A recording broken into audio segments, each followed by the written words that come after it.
Kitab Keluaran. Ini adalah kitab kedua dalam Perjanjian Lama.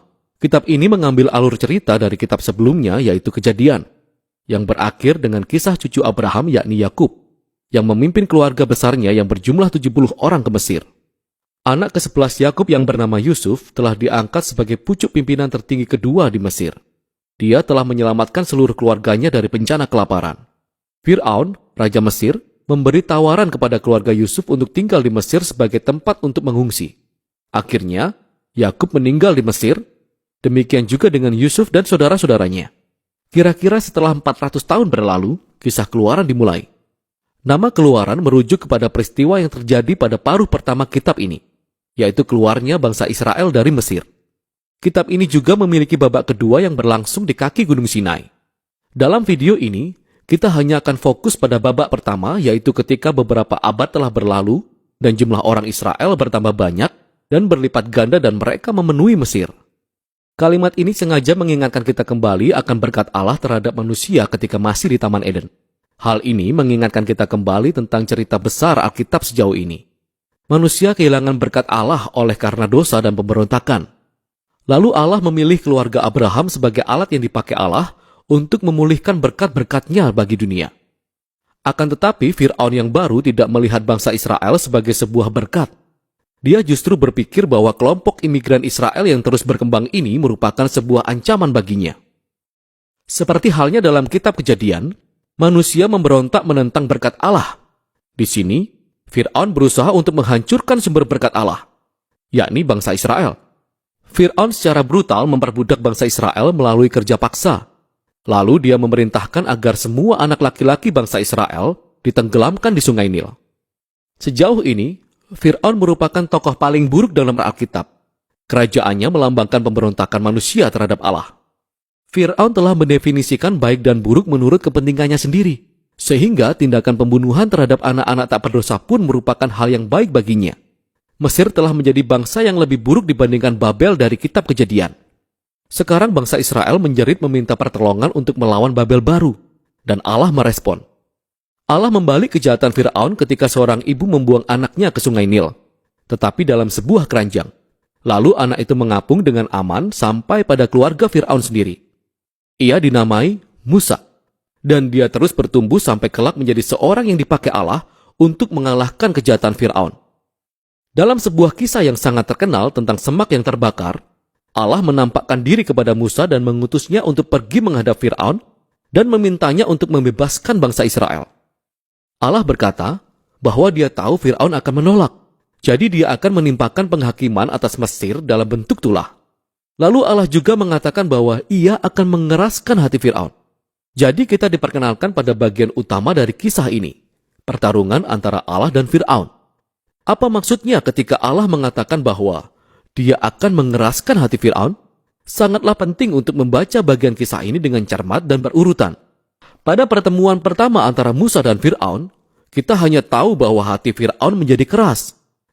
Tidak ada tanda-tanda bahwa Allah lah yang mengeraskan hati Fir'aun. Sebagai respon, Allah menurunkan 5 tulah, masing-masing untuk melawan Fir'aun dan salah satu dewa Mesir. Setiap kali tulah diturunkan, Musa menawarkan kesempatan kepada Fir'aun untuk merendahkan hati dan membiarkan bangsa Israel pergi. Namun setiap kali tulah sudah terjadi, kita mendapati bahwa Fir'aun selalu mengeraskan hatinya atau hatinya menjadi semakin keras. Dia melakukan ini atas kehendaknya sendiri. Baru kemudian ketika 5 tulah berikutnya diturunkan, kita mulai mendengar bahwa Allah lah yang mengeraskan hati Fir'aun. Inti dari kisah ini adalah sebagai berikut. Sekalipun Allah tahu bahwa Fir'aun akan menolak kehendaknya, Allah tetap menawarkan semua kesempatan ini kepada Fir'aun untuk melakukan apa yang benar.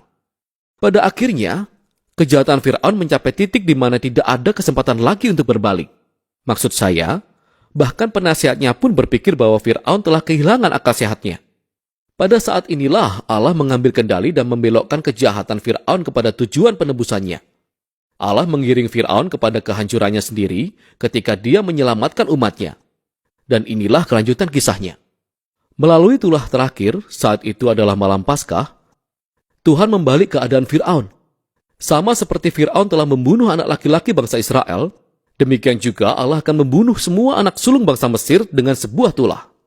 Tidak seperti Fir'aun, Allah menyediakan cara untuk menyelamatkan diri melalui darah domba. Di sini, kisahnya berhenti dan kita diperkenalkan secara detail mengenai ritual Paskah tahunan bangsa Israel. Pada malam sebelum bangsa Israel meninggalkan Mesir, mereka mempersembahkan seekor anak domba yang tak bercacat dan menyapukan darahnya pada tiang pintu rumah mereka. Ketika tulah yang terakhir menimpa bangsa Mesir, rumah yang ditandai dengan darah anak domba akan dilewati dan anak mereka selamat. Sejak saat itu, setiap tahun bangsa Israel selalu memperingati malam itu untuk mengenang dan merayakan keadilan dan kemurahan Allah. Tetapi Fir'aun, karena kecongkaan dan pemberontakannya, kehilangan anak laki-lakinya sendiri. Dan pada akhirnya, dia terpaksa membiarkan bangsa Israel pergi. Para budak Israel melakukan eksodus mereka dari tanah Mesir, tapi tidak lama setelah bangsa Israel pergi, Fir'aun berubah pikiran. Dia mengumpulkan pasukannya dan mengejar bangsa Israel untuk sebuah pertarungan final. Ketika bangsa Israel sudah menyeberangi lautan dengan aman, Fir'aun justru sedang menuju kepada kehancurannya. Kisah Eksodus diakhiri dengan lagu pujian pertama dalam Alkitab. Pujian itu berjudul Nyanyian Musa dan Israel. Baris terakhirnya menyatakan bahwa Tuhan memerintah sebagai raja. Lagu ini menceritakan kembali dalam bentuk syair segala sesuatu tentang kisah kerajaan Allah.